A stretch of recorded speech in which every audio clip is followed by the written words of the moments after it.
Yes Madhav Menon here. Grandpa ഇത് ഞാനാ പ്രണവ്. നീയാണോടാ സായിപ്പേ? എന്തൊക്കെയുണ്ട് വിശേഷം? ഞാൻ ഊട്ടിക്ക് തിരിച്ചു പോവാ ഗ്രാൻഡ്പാ. വെക്കേഷൻ തീർന്നു. തീർന്നോ? അല്ല വെക്കേഷൻ തുടങ്ങിയിട്ട് ഒരാഴ്ചയല്ലേ ആയുള്ളൂ. അത് ഗ്രാൻഡ്പയ്ക്കാ. എനിക്ക് വെക്കേഷൻ തുടങ്ങിയിട്ട് 2 മാസമായി. ഓഹോ അത് ശരി. ആട്ടെ മോൻ ആരുടെ കൂടാ പോകുന്നത്? ആൺസിംഹത്തിന്റെ കൂടെ ആണോ? തീരുമാനമായിട്ടില്ല. ആൺസിംഹം ഡ്യൂട്ടിക്ക് പോയിരിക്കുക. പിന്നെ പെൺസിംഹം ഇവിടെ ഉണ്ട്. വിളിക്കണോ ഗ്രാൻഡ്പാ? പ്രണവ് വരുന്നുണ്ട്, ഞാൻ കൊടുക്കാം. ആ കൊടുക്ക്.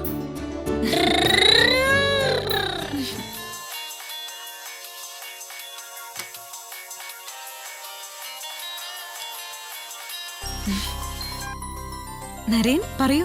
മീര, പ്രണവ് റെഡി ആയിരിക്കില്ലേ? ഞാൻ ഇതാ ഇറങ്ങി. ശരി. ദേ അച്ഛൻ ഇപ്പൊ ഇവിടെ എത്തും. സൈൻ വാങ്ങാനുള്ള പ്രോഗ്രസ് കാർഡൊക്കെ എടുത്തു വെച്ചു. അതൊക്കെ എപ്പോഴേ വെച്ചു. അതെന്താ? അച്ഛന്റെ ഫോട്ടോ. അതെന്തിനാ? അച്ഛനെ മറക്കാതിരിക്കാൻ. പോടാ. ഫ്രണ്ട്സിന് കാണിക്കാൻ അമ്മ അച്ഛന്റെ പോലീസ് വേഷം. ഓ പപ്പ എന്താ വരാത്തെ? വരും, സമയം ആവണല്ലേ ഉള്ളൂ. കോയമ്പത്തൂരിൽ പപ്പ മാത്രമേ പോലീസ് ആയിട്ടുള്ളൂ. ജോലി തിരക്കുണ്ടാവും, അതാ വരാൻ വൈകുന്നേ. എപ്പോഴാ തിരക്കില്ലാത്തത്? പ്രോഗ്രസ് കാർഡ് സൈൻ ചെയ്തിട്ട് ഇന്ന് പോവാൻ പറ്റുമെന്ന് എനിക്ക് തോന്നുന്നില്ല.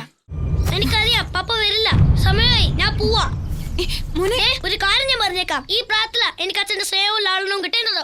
പപ്പ ഇപ്പഴേ എന്നെ ശ്രദ്ധിക്കാതെ നന്നാൽ ഞാൻ വല്ല അണ്ടർവേൾഡ് ഡോണേ മാറും. പറഞ്ഞേക്കാം.